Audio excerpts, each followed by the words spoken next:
I'm delighted to have been asked to introduce my friend, Stephen Poplin. During the meditation at the very end, when we were at the top of the mountain, we were told to then step down, come to the edge of the mountain, and I immediately thought, well, I'll jump off and fly. That was strange. And I looked up and I saw that Stephen was sitting next to me.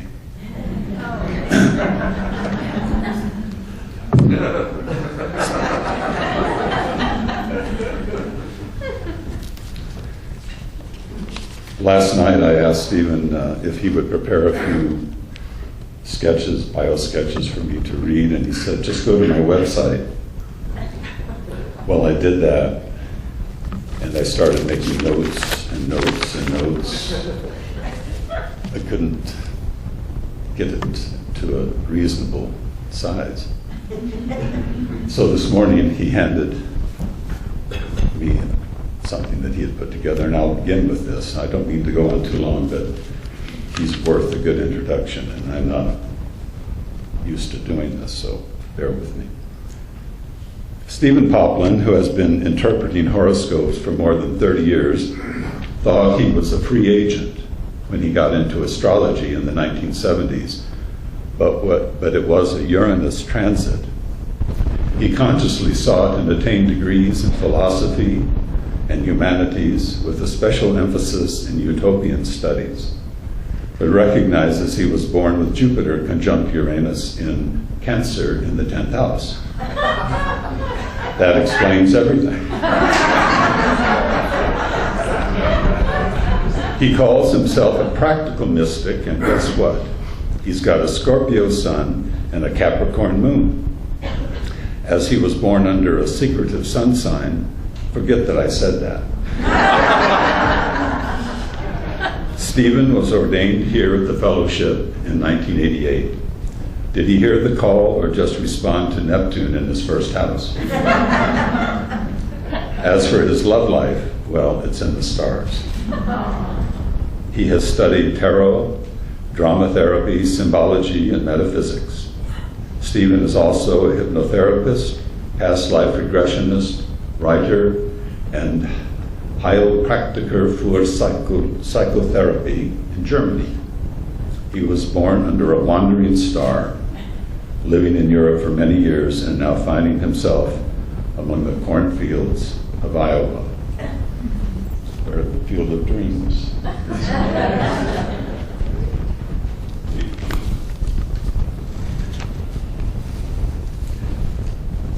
So in my reading of his website, I was, first of all, Stephen's been a friend since 1983, but we haven't been together very often. I was blessed to, 3 years ago, this spring, to visit him and his wife, Alenka, in Hamburg, Germany. I think we were together 3 days. It took me a week to recover.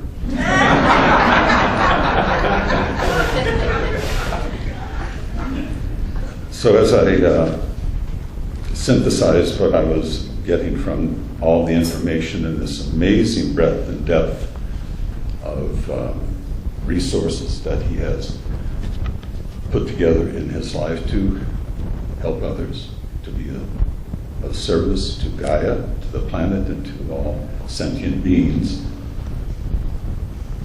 I realized that underneath, and partially obscured by his outgoing personality, his joy of life and outrageous sense of humor, and the quality of inner freedom that might compel him, like St. Francis, to run into the streets tearing off his clothes and saying, I want to discover my soul.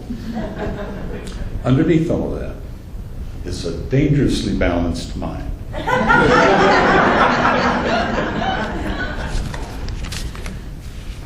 And I will just quote one thing from the website. He writes, there is a great dialogue happening, a grand and divine conversation going on. We are conversing with greater forces or intelligences, communing with higher powers. in any way you wish to communicate with that greater force, call it Spirit or God, you will be communicated with. Let the grand dialogue begin. It is just like talking with a good friend. And I had the privilege of 3 days of talking with my good friend and his wife. So let's welcome Stephen.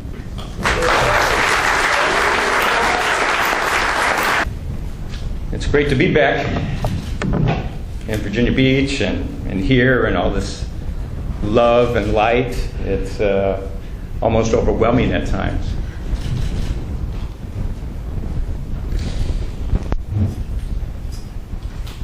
It's 2016, an election year. And my neighbor is voting for Trump. Who here saw Mr. Bean's Holiday with Rowan Atkinson? Funny fellow. So basically, the not so clever Mr. Bean won a trip to France. It was his first trip abroad.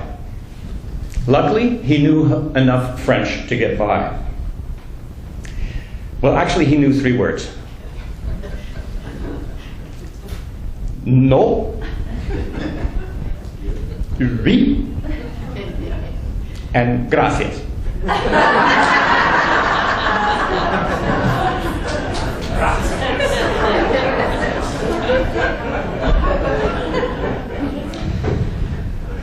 We are all on adventures here, travelers, coming to Earth, coming to Virginia Beach. Many of us have brought what we learned here on our personal journeys coming to this place here and now. Many in this room have come from a traditional faith or church. Then something happened. You got curious. You started asking questions, started looking around. Can anyone here relate to that?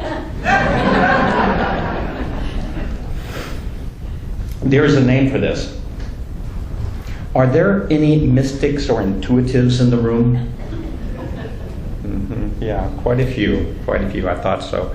So who here can relate to this statement? Spirituality is the highest form of political consciousness.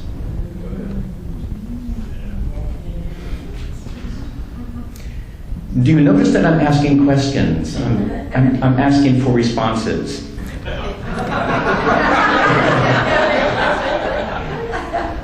This is an election year. What are you running for? You'll find out. Do you know the root meaning of heresy, and so a heretic? One with the ability to choose. The problem came when the follower did not follow. The heretic chose another way. The larger group or tradition did not like that.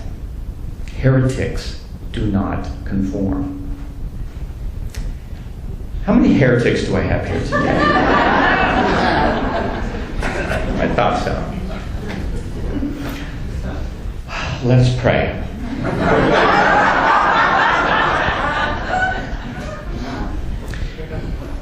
God, may we mystics continue to choose. May we continue to dance to our divine music.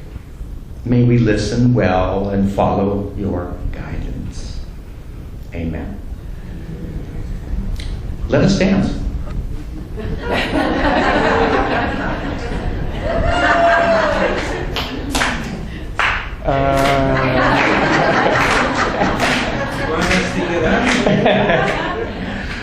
Oh yeah. Sometimes, the mystics have got this music going on inside our heads.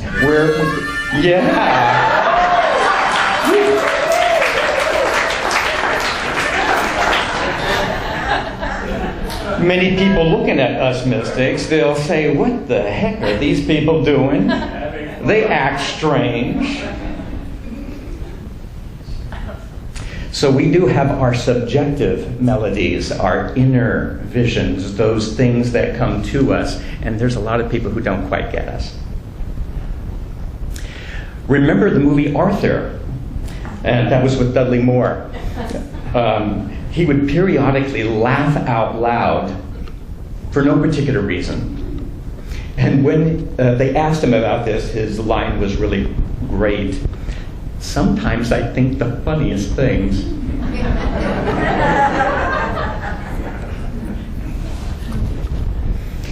Intuitives are listening to another frequency. Some mystics consult with the stars and constellations. Some talk to the dead. Some to guides. Some to ghosts, spirit guides, and so forth. Who believes here in things unseen? Who talks to angels? You were superstitious. Origins are helpful to understand. Superstition comes from the Latin and meant stand still by something, as in amazement. You know when something out of the ordinary just kind of grabs you, and then the hair stands up? Later on, superstition meant being stuck on some old notion. Can we say then that mystics and intuitives are superstitious heretics?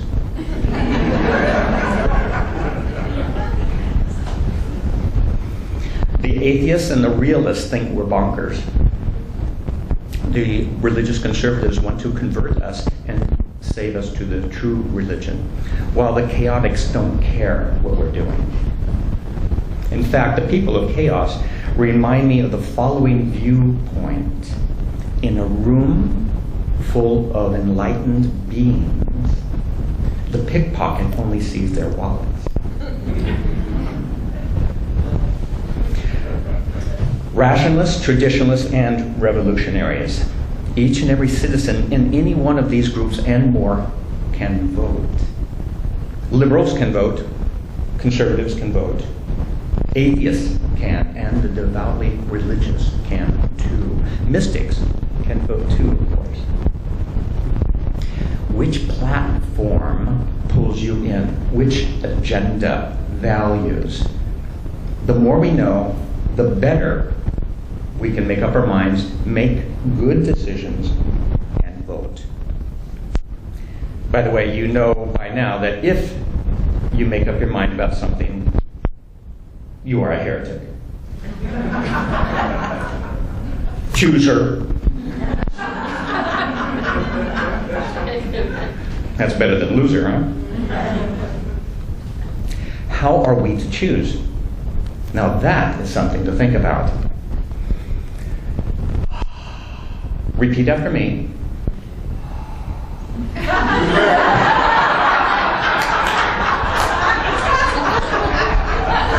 I love it here.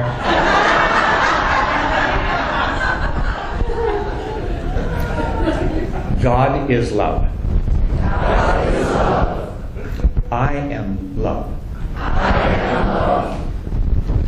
I returned and saw under the sun that the race is not to the swift, nor the battle to the strong, neither yet bread to the wise, nor yet riches to men of understanding, nor yet favor to men of skill, but time and chance happeneth to them all.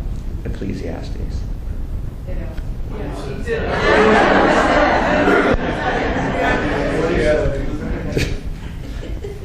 Notice that when the message is rather small and simple, it is easier to repeat. If our worldview or message is complex, few follow it or even want to. Mystics are fine with complexity, even with paradox. And I look at this symbol up here. That's not simple. A mother I recently met told me about her polite and respectful son. When he was about 8 years old, he was about this high, she asked him to do something, that he wasn't really interested in doing. He just wasn't motivated. She urged him, tried to talk him into it. As a good boy who was taught to tell the truth, he couldn't feign interest, and he wouldn't lie. So he told her, "I can't want to."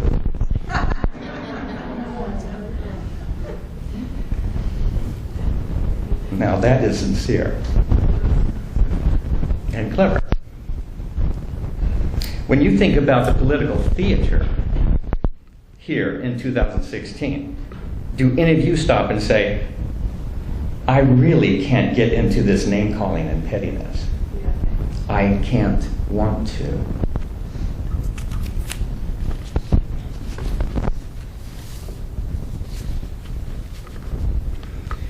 You know the angel on one side of the shoulder and then the devil on the other side of the shoulder? Well, I've got an inspired mystic on one shoulder and the revolutionary anarchist on the other. They are both loud and impassioned. In stereo, they can cancel each other out. That's when I flip a coin. Not really. My shoulder guards, the political activist within me, points to ancient Greece. Aristotle stated that we as humans are born into a polis, a community, and thus we are political creatures. We live in societies and need to live together in peace.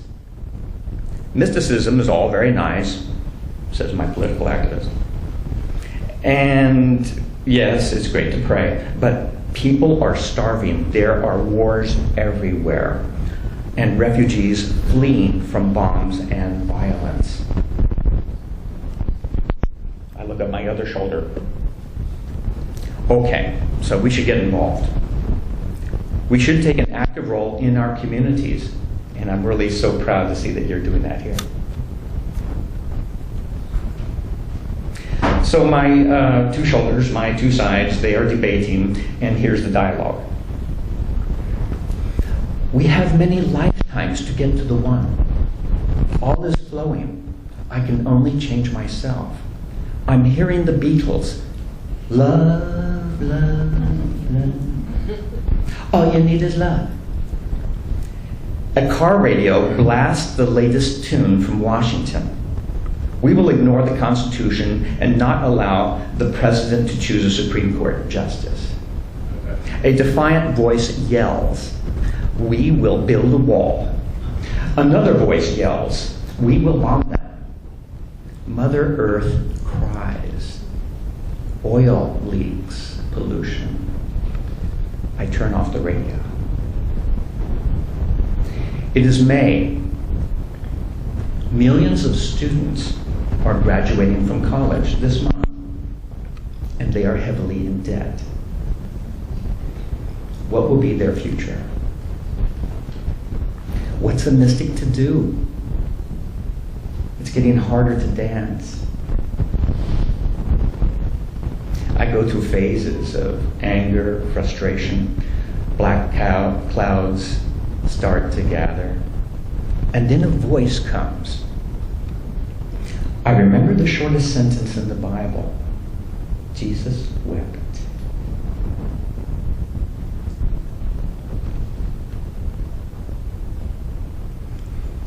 It's 2016, and we're still dealing with this.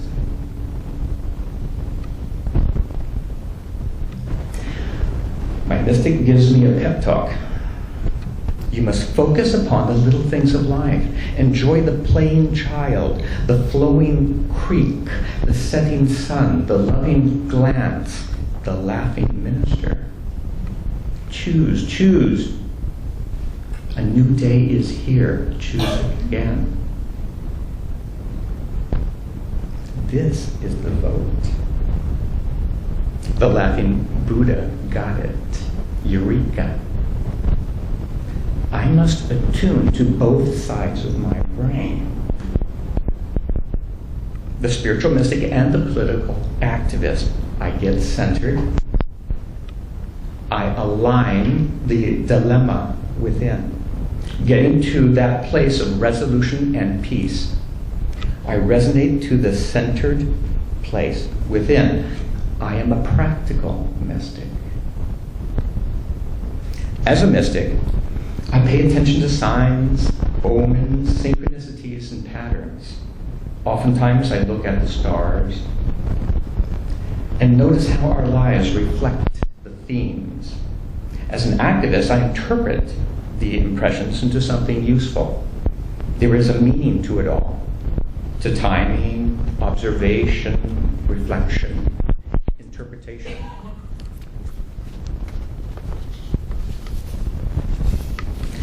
As an example, remember when Pope Francis, this was a few years ago, released the 2 doves for the Ukraine?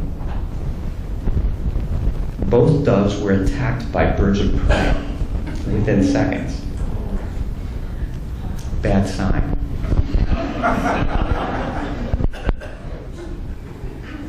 Remember when Ted Cruz chose Carly Fiorina as his VP, and within a week his campaign was over?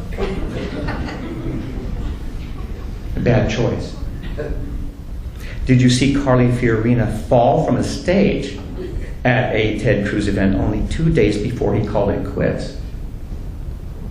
A sign. The mystic knows that there is no cause and effect between the doves and the Russian aggressions against the Ukraine. The fall of Carly was a coincidence at just the right time. Signs. These are intriguing synchronicities. The universe is talking to us, giving us clues all the time. We have been told, those who have ears hear, those who have eyes see. What is the universe saying? What lessons are we supposed to be learning? We are not alone in making decisions. If there is a debate, left and right, Spirit might add a divine comment that might tip the scales. Cause and effect, planting and reaping. Watch what you put out there, including those words, those criticisms that can come back. Politics is not often very clear. What is the truth?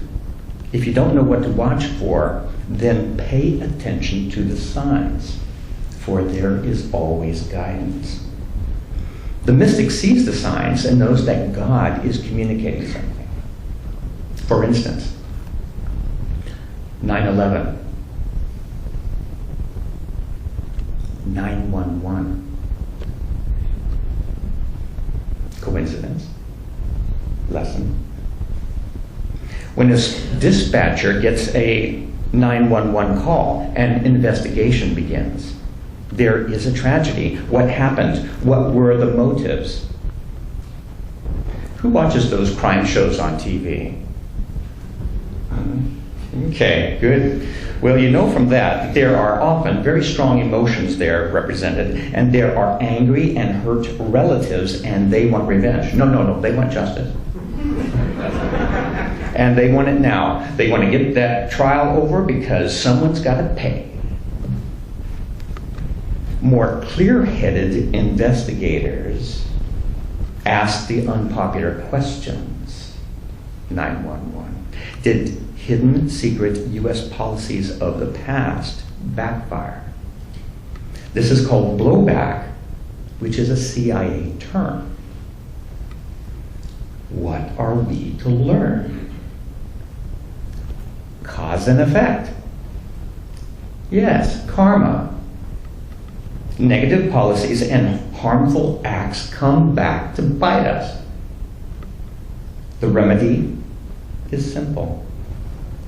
Create good karma. The golden rule. Do unto others as ye would have them do unto you.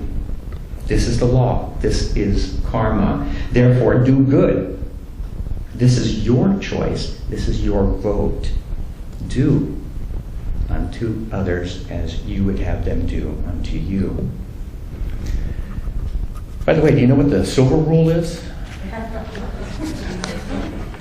True. Confucius said, do not harm others, and they will not harm you. The golden rule is more active, positive. Let's see this in action. Please get ready to move. Listen to me. Please stand up.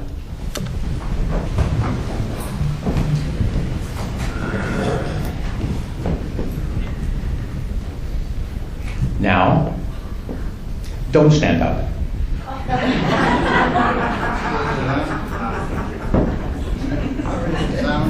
Point made.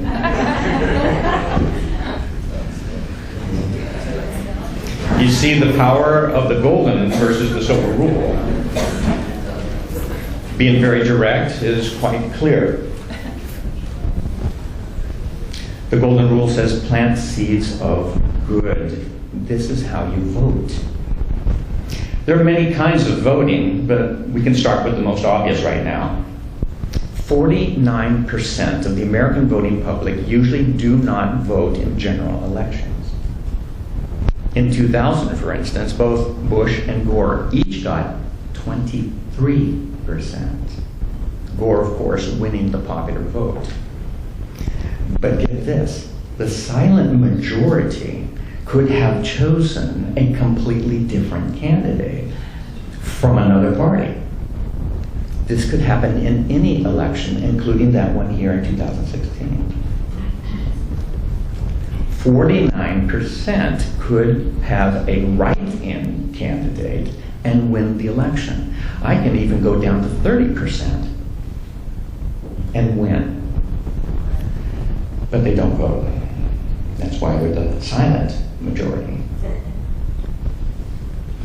My basic aim is not to get more voters out there, although that's not a bad idea, but basically to point towards voting through your actions, through your deeds. What are your political platforms? What do you stand for? The mystic has eyes on the ideals. The practical idealist sees these things are true. What goes around comes around. Know thyself. Love one another. And follow that golden rule. The practical mystic has the vision and then acts on it. Think globally, act locally. The practical mystic follows God, Spirit, who is communicating through signs, visions, dreams, coincidences, and synchronicities. And then that mystic acts or votes on that guidance. The mystic votes. When you choose, you vote. You have chosen to come to the fellowship of the inner light today. The inner light. How about that? You choose how much you donate here. You choose with your money. You vote with your time and money. Socially responsible investing. People choose not to invest in genetically modified food, munitions, tobacco, whatever your ideal, your stance. Socially responsible buying. Where do you buy? From the chains or from some business people in this very church? Martin Luther King Jr. took a tip from Gandhi. He urged Southern blacks to buy from black businesses. Solidarity. After his home was bombed by racial terrorists born and raised in the USA, King told his angry followers that violence had to be met with nonviolence. He followed another who said, we must turn the other cheek. King followed his conscience and voted for civil rights. Through his marches, his speeches, his touring, his sermons, and with his life, he voted. The mystic votes. Spirituality is the highest form of political consciousness. When you choose to spend time in nature, you are investing in inner peace and tranquility. When you stop for a beautiful sunset, you are voting for life. When you smile and take in another, you are bonding, connecting with another spark of God. Have you heard of the Guru chant? I learned this from Swami Beyondananda. It goes like this. G-U-R-U. G-U-R-U. G, you are you.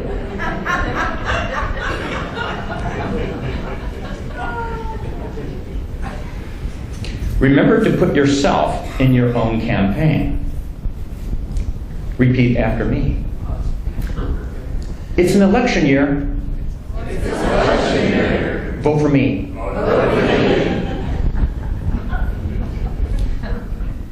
Let's expand that.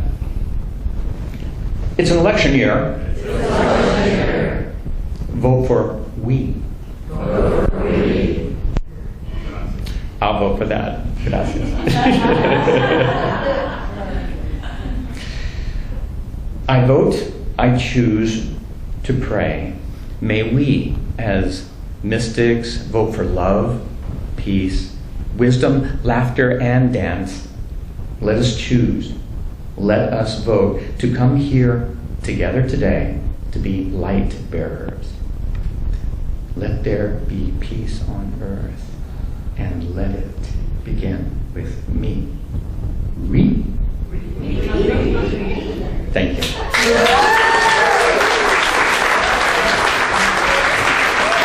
This song is from my early roots, probably around 1971. It's one that, from an album that greatly inspired me by a man who was once called Cat Stevens. This is a request from Stephen. Cat Stevens, Stephen. Coincidence. The given circumstances are always a divine setup. It's a conversation between a father and a son from an album called Tea for the Tillamook, which I was so moved by back then I learned every song. So he was a major influence on me long before he went in the direction of use of Islam. He quit the music business. And while I was over in England, just for some of the people who might be interested in his walk, he became extremely philanthropic, a lot of bridge building between groups, and started a school for children over there. And I trust that he's still doing the work that he was inspired to do when he was a singer-songwriter. One of the first ones to lace spirituality considerations to his lyrics.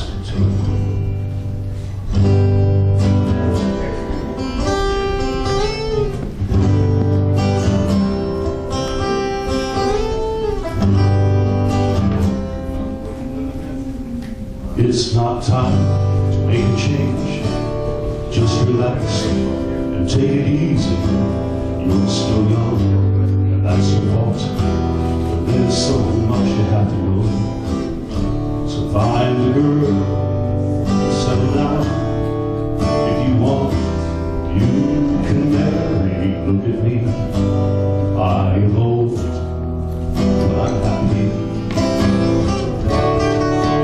I was once like you are now, and I know that it's not easy to keep calm. Once you found there's something going on. Take the time, think a lot. Why think of everything that you've got when you will still be here tomorrow?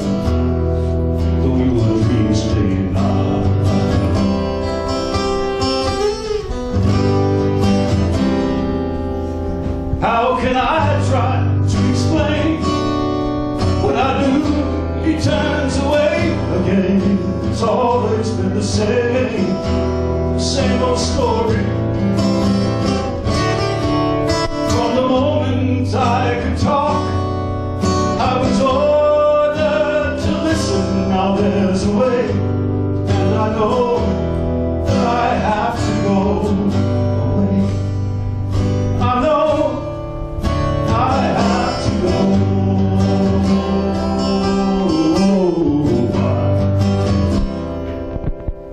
It's not time to make a change. Just sit down and take things slowly. You're still young, and that's your fault. There's so much you have to go through.